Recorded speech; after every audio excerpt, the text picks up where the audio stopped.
पढ़ो। वह प्रक्रम जिसके द्वारा जीव अपनी संख्या में वृद्धि करते हैं जनन कहलाता है। कोई दिक्कत? इसमें जनन होगा किसमें, सजीव में कि निर्जीव में? सजीव में। बोतल सजीव है? सजीव और निर्जीव का डिफिनेशन पता है? क्या होता है सजीव? और जिसमें जान नहीं हो निर्जीव। कैसे पता चलेगा कि इसमें जान है? सजीव में कुछ लक्षण होते हैं। क्या क्या? सांस लेता है ना, श्वसन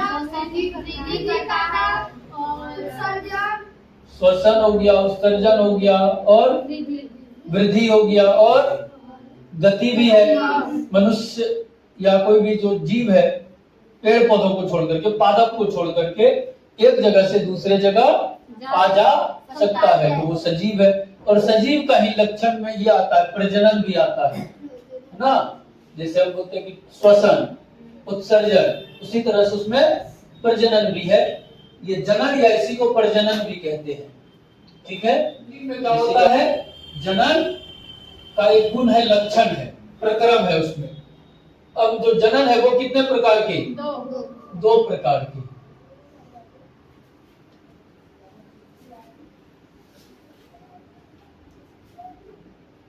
जनन के प्रकार। पहला क्या है? बोलो सोनाक्षी, पढ़ाए हैं पहले भी। लैंगिक जनन। और दूसरा अलैंगिक जनन।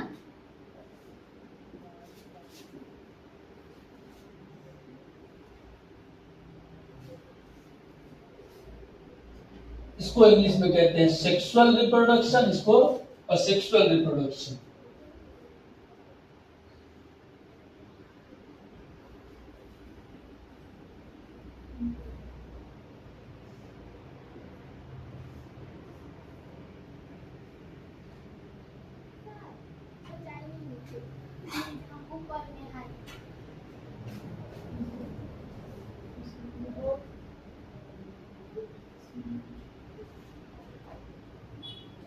रोक देना, आते हैं लगना है कि कहां पर क्या। चलो देखो, जनन समझ में आया? Yes sir. क्या है? वह प्रक्रम जिसके द्वारा जीव अपनी संख्या में वृद्धि करते हैं जनन कहलाता है। जैसे हम दो हमारे गिनते रहो, हम दो हमारे दो, हम दो हमारे गिनते रहो, यही क्या है? जनन। कोई भी जीव अगर अपनी संख्या में वृद्धि कर रहा है, 1 से 2, 2 से 4 हो रहा है, तो वह किस प्रोसेस के द्वारा? जनन। हाँ। अगर नहीं होता तो फिर प्रोसेस नहीं हो पाता, हम लोग नहीं आ पाते थे, है ना। जनन के प्रकार कितने प्रकार? 2। कौन सा? लैंगिक जनन और अलैंगिक जनन। लैंगिक जनन और अलैंगिक जनन। लैंगिक जनन क्या होता है? तो जनन की वह विधि जिसमें दो भिन्न लिंग नर तथा मादा भाग लेते हैं। सही तो भाग लेते हैं, लैंगिक जनन कहलाता है। जैसे मनुष्य में जो जनन होता है वो कौन सा जनन? लैंगिक जनन। पशु पक्षी में भी जो जनन होता है वो कौन सा जनन?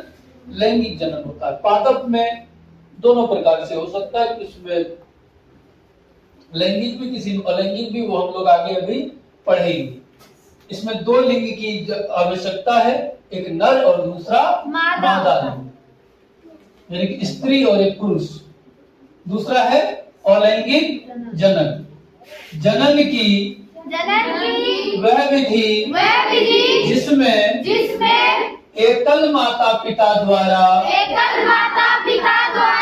एक नई संतति की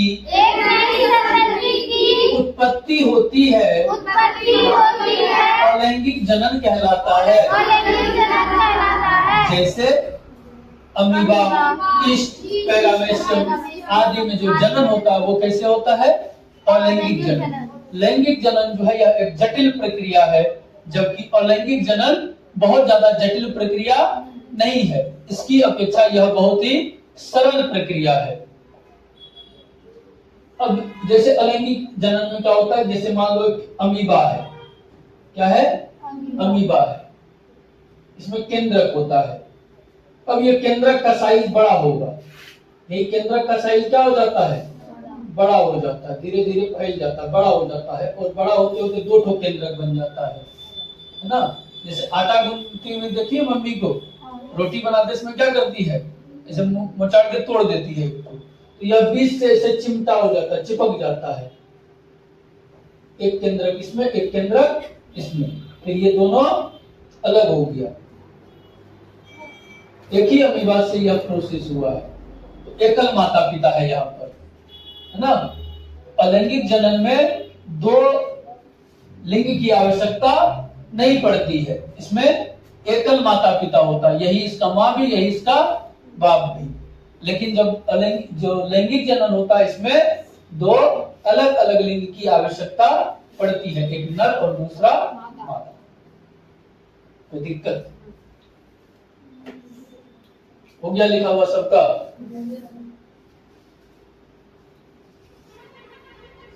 मिटाए इसको।